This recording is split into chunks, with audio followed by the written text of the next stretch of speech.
Muchísimas Por gracias. seguir en sintonía. Aquí un dúo. Muchísimas gracias por mantener la sintonía con Uno más Uno. Buenos días y bienvenidos y bienvenidas a quienes sintonizan a partir de este momento. Tal y como habíamos anunciado, nos place tener ahora una conversación con Charlie Mariotti Jr. Él es diputado electo por el Partido de la Liberación Dominicana y un dirigente de esa entidad. Forma parte, de hecho, de su comité central. ¿Es la primera vez aquí en Uno más Uno, Charlie? No, no, ya habías estado. No, creo que primera Sí. vez aquí en este set y muy feliz, agradecido de la invitación, cumpliendo la palabra, ¿verdad, Así Millicent? es. Y gracias por la sintonía. Bueno, ¿qué tal? Bueno, la primera pregunta obligada es cómo anda la situación en el interno del Partido de la Liberación Dominicana. Pues sabemos que una cosa es lo que vemos, ¿verdad?, frente a las cámaras y otra cosa tiene que ver con las dinámicas internas propias del partido. Sí, en el Partido de la Liberación Dominicana estamos trabajando arduamente en el marco del 10º Congreso. Estamos tratando de hacer un levantamiento oficial de qué fue lo que pasó en las últimas elecciones, quién cumplió con su labor, quién pudo, digamos, hacer un poquito más, dónde hay oportunidad de mejor. Estamos tratando de fortalecer esas estructuras que en alguna parte del país quizá no cumplió con su cometido, y eso es lo que hemos estado haciendo, un levantamiento oficial para empezar a tomar acciones en el corto plazo. Gracias a Dios estamos viendo una revitalización, vemos como hay 4 aspirantes a la Secretaría General, que están ya visitando a todos los compañeros, que están reactivando el partido desde ahora. Vemos cómo ya salió incluso un aspirante a la presidencia de la República, a ser el candidato a la presidencia del PLD, que fue Francisco Javier García, y así me imagino que irán saliendo otros candidatos, y yo creo que eso es un buen mensaje a la sociedad, de que el PLD está vivo, de que el PLD está trabajando y de que todavía hay mucha gente que simpatiza y que digamos, se dice PLDista, y lo vemos en la última encuesta de ACD Media, que es la única encuesta que yo he visto, por lo menos desde que pasaron las elecciones, que a pesar del resultado electoral, dice que hay más o menos un 19, un 20% de los dominicanos que se identifican como PLDistas, y yo creo que son muchos más, y que poco a poco, a medida que nosotros vayamos dando muestras de que somos opción de poder verdaderamente, de que estamos organizados, de que estamos compactados, de que tenemos la visión necesaria para reencauzar los destinos del país, esos PLDistas, ese porcentaje será mayor. Charlie, en el marco de la pasada campaña electoral, el expresidente de la República, Danilo Medina, dijo que el partido que quedara en un tercer lugar corría el riesgo de extinguirse. ¿Hasta qué punto en el PLD ahora mismo no hay posibilidad de una división? Tú has descrito un panorama, pero nosotros y nosotras que estamos fuera vemos un partido ausente totalmente del debate político, social, económico que hay ahora mismo, pero también un partido donde ahora salió un candidato a la presidencia. Entonces, ¿hasta qué punto es cierto eso o hasta qué punto hay posibilidad de que el PLD se encamine a una nueva división?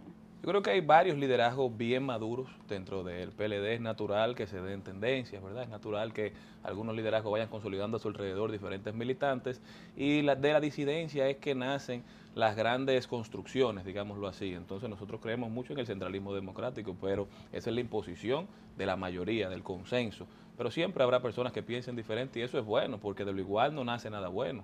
Es de las diferencias que nacen las cosas constructivas. Entonces nosotros vamos encaminados a seguir trabajando. Yo creo que eso fue una realidad, lo que dijo el presidente Medina en ese momento, y los líderes del PLD deberán entonces actuar en consecuencia y entender que nosotros lo que nos toca es trabajar, fortalecernos, y que una vez se decida quiénes serán las caras que van a relanzar la organización, bueno, entonces todos monolíticamente unidos estaremos detrás de ellos para trabajar y fortalecer a un pilar de la democracia dominicana como es el Partido de la Liberación Dominicana. En los demás aspectos, bueno, yo creo que salimos de un proceso electoral hace bastante poco. Nosotros tenemos mucho que corregir, y por eso quizá hemos estado organizando la casa para luego salir a hacer esa oposición fuerte, esa oposición constructiva que debe hacer el Partido de la Liberación Dominicana para seguir trabajando y para contribuir incluso a que el gobierno que acaba de ser reelecto pueda hacer una gestión que tenga en la mira los mejores intereses del pueblo dominicano. Me parece que en esa línea debemos actuar, y ya estamos viendo cómo van saliendo muchos actores a los medios de comunicación, cómo estamos preparándonos para asumir roles de importancia en la vida pública. Entonces, en eso andamos ahora mismo, y creo que se está dando. Incluso, algo que llama mucho la atención es que a pesar de que quedamos en tercer lugar en las elecciones, creo que la conversación en los medios tradicionales y no tradicionales ha versado sobre cuál es el destino del Partido de la Liberación Dominicana, incluso mucho más de qué está pasando con la Fuerza del Pueblo, que es hoy en día, y hay que reconocerlo, la primera fuerza de oposición del país por el resultado Es que electoral que hay tuvieron. una incertidumbre, hay un líder, único líder, maestro, y eso no está en discusión ahí. ¡Qué ruge! Entonces nosotros que estamos abocados a este proceso de reestructuración, de revitalización, de relanzamiento del partido, de las estructuras y de la militancia, estamos tratando, como te decía, primero de organizar la casa para salir hacia afuera a dar nuestra mejor versión. La renovación política en la República Dominicana se ha siempre visto desde la perspectiva de los relevos. En tu caso, tú eres segunda generación al interior del Partido de la Liberación Dominicana. Pero tenemos casos como el del Partido Revolucionario Moderno, en donde mucha gente joven no necesariamente ha representado, digamos que, avance, progreso o una visión, digamos, más vinculada con los derechos sociales y con esa vinculación social. ¿Cómo ves tú que este proceso interno pueda terminar de fortalecer quizás esa rama con un partido que históricamente estuvo siempre muy de cerca con las grandes demandas de la población? Sí, en algún momento yo creo que el Partido de la Liberación Dominicana se convirtió en el principal aliado de la sociedad dominicana para conseguir esas transformaciones y esos cambios que querían. Y también, en algún momento, creo que nos alejamos un poquito de eso. Naturaleza de Súbele las algo, dinámicas de Charlie, poder. se alejaron mucho, súbele algo. Sí, pero una parte se alejó, pero muchos PLDistas que yo conozco, que le dedicaron su vida al servicio público, todavía están ahí, que se formaron, que trabajaron y que lo único que han hecho es aportar al crecimiento económico, la estabilidad política de la República Dominicana. Y esa gente que todavía siente ese compromiso, yo sé que aunque un poco rezagada, está esperando que nosotros demos digamos, los vistos de que estamos reencauzándonos por el camino correcto, pero para eso tenemos que escuchar a la gente, tenemos que llevar el partido de la mano con la sociedad, no querer imponer nuestra realidad ni nuestra manera de pensar, sino relanzar todos los partidos políticos en República Dominicana, porque la realidad es que aunque haya personas que sí se identifican todavía como simpatizantes con un partido, la mayoría, el partido mayoritario ahora mismo en República Dominicana es ninguno. Entonces nosotros tenemos que saber entender lo que está pasando y por qué esa abstención tan alta, elecciones tras elecciones, porque en el 20 se lo decíamos que era parte y que era culpa del COVID, pero y en el 24 a qué se debía un 49, 48% de abstención en las elecciones generales. Y nosotros como clase política creo que tenemos que empezar a comunicar mejor, a hablar con la gente, no solamente de los problemas que nos ocupan a nosotros, sino verdaderamente de los problemas que le están preocupando y ocupando a la sociedad dominicana. Si no hacemos eso, bueno, tendremos creo que grandes problemas. El tema ahí es, y tú eres comunicador, que la propuesta de esa gran conversación, ¿verdad?, entre el PLD y la sociedad, tiene que tener un interlocutor. Y has hablado de renovación. Entonces la pregunta es, ¿puede el PLD reencauzar ese diálogo con el pueblo dominicano, teniendo como interlocutores, por ejemplo, a Danilo Medina? En el caso tuyo, ¿tú estás de acuerdo que Danilo se mantenga en la presidencia? ¿O eres de la corriente que quiere que haya un cambio, una renovación?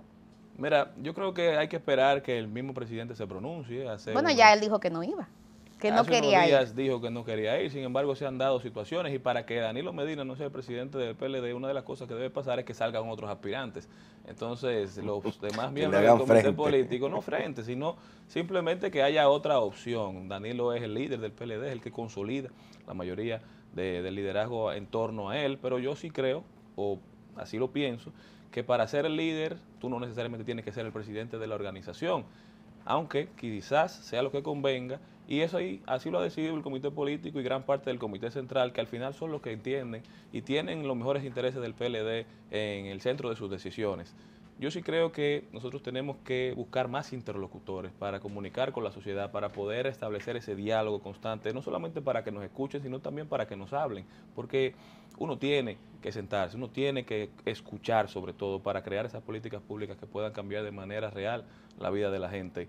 Entonces, sí te digo, no creo en cambio por cambio, no creo en renovación por temas de edad, hay muchos viejos jóvenes y jóvenes viejos, y hay gente que hace el símil y dice, el PRM en algún momento hizo el cambio y puso dos figuras frescas como presidente y secretario general. Eso no fue lo que llevó al PRM al gobierno. Para nadie es un secreto que 6 meses antes de las elecciones del 2020 el PRM todavía tenía un 30-32%. Lo que llevó al PRM al gobierno fue la debacle, en ese momento la división que sufrió el Partido de la Liberación Dominicana y que nosotros no estábamos en lo que teníamos que estar. Nuestros principales dirigentes no escucharon el sentir popular del momento, y eso fue lo que llevó a que el PRM fuera gobierno. Ellos no ganaron, nosotros perdimos. Entonces, dentro de todo lo que hay que hacer, creo que es trabajar, organizarnos, tener una visión clara de hacia dónde vamos, porque nunca hay buen viento para el que no sabe en qué dirección se dirige. Entonces, independientemente de si es Danilo Medina, no es Danilo Medina, yo creo que hay otros temas mucho más importantes que nosotros como organización tenemos que enfocarnos. Vamos a la parte legislativa, tienes retos ahí. Hemos visto cómo en este contexto de las últimas 2 semanas, el epicentro, digamos que político y mediático, ha sido reservado al Congreso con el tema del Código Penal y esa gran discusión. El presidente ha avisado que le parece que eso no podrá dirimirse finalmente en esta legislatura y que probablemente sea una nueva legislatura que tendrá también la reforma constitucional que él mismo está planteando, que tendrá también la renovación de extrapoderes como la Junta Central Electoral y también la Cámara de Cuentas que está ahí.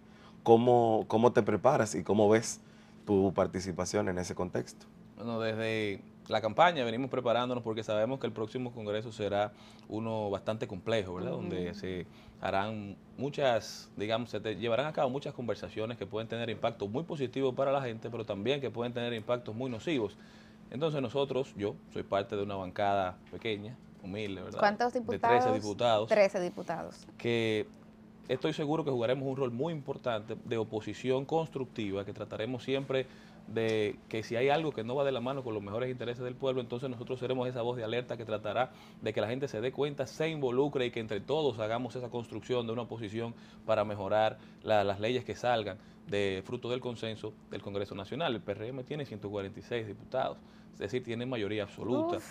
Pero nosotros vamos a hacer un trabajo importante de tratar de que las leyes que salgan del Congreso Nacional sean las leyes que tengan en el centro los mejores intereses de la gente. Entonces, con el Código Penal, te digo, un Código Penal necesario, un Código Penal de hace más de 200 años, el que tenemos. Cada vez que pasa, digamos, un fraude por esquema Ponzi, es porque no tenemos la tipificación penal. Un esquema Ponzi tipificado en el Código Penal. Y así muchos otros crímenes, más de 70 tipificaciones que hoy no existen. Estamos combatiendo la criminalidad, la delincuencia con una herramienta de hace más de 200 años. Y esa disparidad entre el Código Procesal Penal y el Código Penal es lo que en gran medida ha hecho que estemos sufriendo de lo que los Estados Unidos han denominado como el problema endémico de la prisión preventiva en la República Dominicana, porque por la falta de capacidad a veces de conseguir condenas definitivas, entonces se dan esas condenas, digamos, antes de tiempo, que a veces son injustas, y la mayoría de las veces lo son. Entonces también entran al sistema dominicano de justicia en un limbo que no ha podido, digamos, darle el resultado que la gente quiere, que no puede hacer que el que hace lo mal hecho sufra o tenga esa condena necesaria para nosotros construir una sociedad como la que queremos. Entonces yo creo que lo que se estaba esgrimiendo no era lo que la sociedad realmente quería, se trató de un proceso que ha durado 20 años, se trató de hacer al vapor y eso también creo que no es lo correcto. Entonces en la próxima legislatura tenemos que ser responsables sobre lo que queremos construir, sobre el Código Penal que vamos a construir y todos esos ruidos que se crearon alrededor de la pieza deberán ser corregidos porque así como uno habla de 20 años como que no son nada, son 20 años de correcciones, de concesiones, de negociaciones y de construir el código que más se parezca a la sociedad dominicana. Pero la realidad es que ya no puede esperar más porque el caos en que estamos ahora mismo creo que en gran medida se debe a la falta de esa pieza legislativa. Pero así hay otras situaciones, por ejemplo, habrá que conocer la ley de extinción de dominio y los vicios de constitucionalidad que tiene, porque cuando eso llega al Tribunal Constitucional, muchos de esos artículos se van a ir desarmando. Como pasó con la Junta. Como pasó con la Junta. Entonces nosotros tenemos que hacerlo como legisladores y ser responsables con lo que sale del Congreso Nacional, porque no puede ser que el primer poder del Estado se vea cometiendo errores básicos, errores simples, que al final el Tribunal Constitucional tenga que hacer nuestro trabajo por nosotros. Pero así también la ley de DNI, que no está en funciones porque necesita un reglamento, pero que va claramente en contra de muchas disposiciones constitucionales. Y nosotros, esas son las conversaciones que tenemos que llevar al hemiciclo para que no solamente se queden nimiedades, que si bien es cierto que tienen mucho peso, como lo que está pasando ahora con el deseo, que no es un deseo, ya que es una realidad, de que la juramentación del presidente, ahora en vez de ser llevada a cabo en la Asamblea Nacional, será llevada a cabo en el Teatro Nacional, que va en contra de lo que establece el mismo reglamento, que ha sido aprobado, que quizás está innecesario, incluso por la justificación que se dio. El mismo presidente dijo que es porque vienen 15 presidentes, que quiere ir mucha gente. Yo creo que nadie quería, está demostrado que el presidente que ha ganado con la mayor, digamos, con el mayor porcentaje en la República Dominicana fue Danilo Medina. Una abstención mucho menor de la que hubo ahora y un porcentaje mucho mayor. Es decir, muchas más personas votaron por Danilo Medina en el 2016 de las que votaron por Luis Abinader en el 2024. Muchas gracias. Entonces, no es cierto que nunca antes, porque aquí hay una dinámica con el como nunca antes, por primera vez en la historia, no es cierto que como nunca antes quiere ir gente a la juramentación, en un contexto donde estamos hablando hasta de reforma fiscal, los gastos que serán necesarios para llevar esa puesta en escena al Teatro Nacional, la Asamblea Nacional, que es digamos, el elemento más ilustrativo de lo que es el poder en República Dominicana, un centro que se debe respeto, donde el presidente toma juramento. Yo creo que sacar ese acto solemne de ahí es, además de innecesario, hasta quizá una falta de respeto. Me parece mucho a Luis XIV cuando dice el Estado soy yo y el Estado es donde yo esté. Entonces me parece que no es el mensaje correcto. Un presidente que ganó unas elecciones con un buen margen, empañar su toma de posesión con conversaciones que no son las que vienen al tema, que es demasiado tema lo que nosotros tenemos que ocuparnos. Incluso el Congreso Nacional hoy sesiona por última vez en esta legislatura y se dice que van a sesionar hasta las 12 de la noche, tratando de promover y aprobar. Sin embargo, hubo que hacer una asamblea para aprobar este tema. Me parece que son temas que nos distraen, que nos sacan de las conversaciones que debemos tener y que son innecesarios. Charlie, el tiempo se acabó, pero yo quisiera 30 segundos para escuchar tu posicionamiento, hablando del Congreso, en relación a una aspiración que tiene una parte importante de la sociedad, de tener un Congreso que sea más ético, donde no se manejen fondos conocidos popularmente como el barrilito, y donde además el tema de las dobles exoneraciones también pudiera erradicarse. ¿Tú eres de lo que va a renunciar a esos privilegios o lo vas a justificar y lo vas a mantener?